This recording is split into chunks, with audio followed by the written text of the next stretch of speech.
शिमला में निजी बस दुर्घटनाग्रस्त होने के बाद आज परिवहन विभाग हरकत में आ गया है। आरटीओ शिमला ने टोलैंड में नाका लगाकर निजी बसों के जरूरी प्रदूषण, इंश्योरेंस और फिटनेस दस्तावेज को चेक किया और जिनके दस्तावेज पूरे नहीं पाए गए उनके मौके पर ही चालान भी काटे। आरटीओ शिमला ने कहा कि शहर के भीतर चल रही बसों में सवारियां खुद को सुरक्षित महसूस करे, परिवहन विभाग यह सुनिश्चित कर रहा है। आरटीओ शिमला अनिल शर्मा ने कहा कि शिमला शहर में चलने वाली सभी निजी बसों की आज चेकिंग की जा रही है। बीते कल होटल हॉलिडे होम के पास कल बस दुर्घटनाग्रस्त हो गई थी, जिसमें तकनीकी खराबी और चालक की लापरवाही मुख्य कारण बताई जा रही है। ऐसे में शहर के भीतर चल रही निजी बसों की फिटनेस को सुनिश्चित किया जा रहा है। कई बार चालक ओवर टाइम ड्यूटी भी करता है, जिसके चलते हादसे हो जाते हैं। इसे भी चेक किया जा रहा है। आरटीओ ने कहा कि भविष्य में भी इस तरह के नाके लगाकर बसों की चेकिंग की जाएगी और चालकों के लिए अगले 10 दिन के भीतर आई चेकिंग कैंप भी आयोजित किया जाएगा।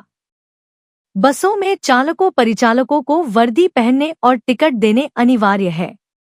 लगाया है आपने, निजी बसों को चेक किया जा रहा है। कल की घटना के बाद थोड़ा हरकत में आप आए हैं, क्या कुछ चेक किया जा रहा है, क्या निर्देश दिए गए हैं और अब तक किसी के पास कोई डॉक्यूमेंट अभी तक कंप्लीट पाई गई है, किसी के चालान भी हुए? देखिए, अभी तक सुबह 9 बजे से हमने लगभग 60 के आसपास बसें चेक की हैं और इन सभी बसेज में जो दस्तावेज की मैं बात करूं तो पॉल्यूशन, इंश्योरेंस, फिटनेस, ये 3 दस्तावेज मेन होते हैं गाड़ियों के। तो ये सभी लगभग सभी गाड़ियों में पाए गए हैं।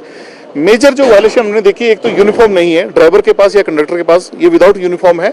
हालांकि इनका कहना है कि शनिवार है तो शनिवार की वजह से, लेकिन ऐसा ये नहीं चलता।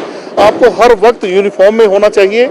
आपको हर वक्त ये शो करना पड़ेगा कि आप राजधानी में गाड़ियां चला रहे हैं, आप राजधानी में सर्विस दे रहे हैं। इसके अलावा मैंने 2-4 ड्राइवरों से बात की, कोशिश की कि कहीं वो ओवर टाइम तो नहीं कर रहे हैं। कल की जो घटना है कहीं ना कहीं वो 2-3 चीजों की तरफ इशारा करती है। एक तो मैकेनिकल तो है ही है कि आपका स्टीयरिंग लॉक हो सकता है, आपकी कोई और प्रॉब्लम हो सकती है, लेकिन रैश ड्राइविंग के अलावा कई बार मैंने ये भी देखा है कि जो ड्राइवर है उनकी नींद पूरी नहीं होती है। सुबह 5 बजे चल देते हैं और रात को 9 बजे तक, 10 बजे तक चलते हैं। तो सभी ड्राइवर से अभी तक जो मेरी बात हुई, उन्होंने ये कहा कि ऐसी कोई बात नहीं है, प्रॉपर सब कुछ ठीक है। मैं आपके माध्यम से एक और चीज कहना चाहता हूं कि अगले 10 दिन के अंदर अंदर हम लगभग जितने भी ड्राइवर हैं फेज्ड मैनर में प्राइवेट बसों के ड्राइवर और कंडक्टरों के लिए आई टेस्ट चेकिंग कैंप भी आयोजित करेंगे। क्या लग रहा है, क्योंकि कई बार जिस तरह से कल भी लोगों ने कहा कि तकनीकी खराबी के बावजूद इसके बस चलाई गई, क्या इस पॉइंट ऑफ एंगल से भी देखा जाएगा, ये भी जांच का विषय रहेगा? बसों जो चल रही है क्या पुरानी बसें तो नहीं है, ज़्यादा पुरानी बसें तो नहीं है? बिल्कुल बिल्कुल, आपने सही बात की। देखिए, फिटनेस पर हमारा जोर इसीलिए होता है कि गाड़ी फिट हो। मैं आपके माध्यम से ये भी कहना चाहता हूं कि ना सिर्फ शहर में चलने वाली बसेस की बात है जिसमें सवारियां ट्रेवल करती हैं, बल्कि स्कूल में चलने वाली जो टैक्सियां और अन्य गाड़ियां हैं उनकी भी समय समय पर जांच होनी बहुत जरूरी है। उनको भी ये इंश्योर करना पड़ेगा कि आपकी फिटनेस है, फिटनेस अगर नहीं है तो आप गाड़ी सड़क पर नहीं चला सकते। मैं लगातार इस चीज पर जोर दे रहा हूं। आपके माध्यम से जो हमारे पेरेंट्स हैं, जो हमारे स्कूल जाने वाले बच्चे उनके पेरेंट्स हैं, उनसे भी मेरा निवेदन है कि उनको भी जानने का राइट है कि जिन गाड़ियों में वो अपने बच्चों को भेज रहे हैं उन गाड़ियों की फिटनेस है या नहीं है। मैं ये आश्वासन देता हूं कि हम समय समय पर, समय का मतलब ये नहीं कि अगले 1 महीने के बाद होगा, तीसरे, चौथे, 5वें दिन हम कोशिश करेंगे कि ये जो आज इस तरह का नाका लगाया है, अलग अलग जगह पर हम नाका लगाएंगे, चेक करेंगे।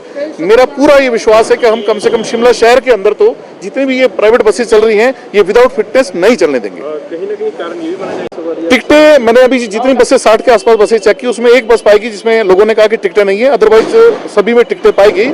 टिकट मांगना, टिकट लेना सिटीजन का राइट है, क्योंकि कल को दुर्घटना अगर होती है तो आपको क्लेम लेने में दिक्कत आएगी। यह आपका राइट है, आप जरूर टिकट वगैरह मांगे। जिनकी टिकट नहीं थी उनका भी हमने चालान किया है।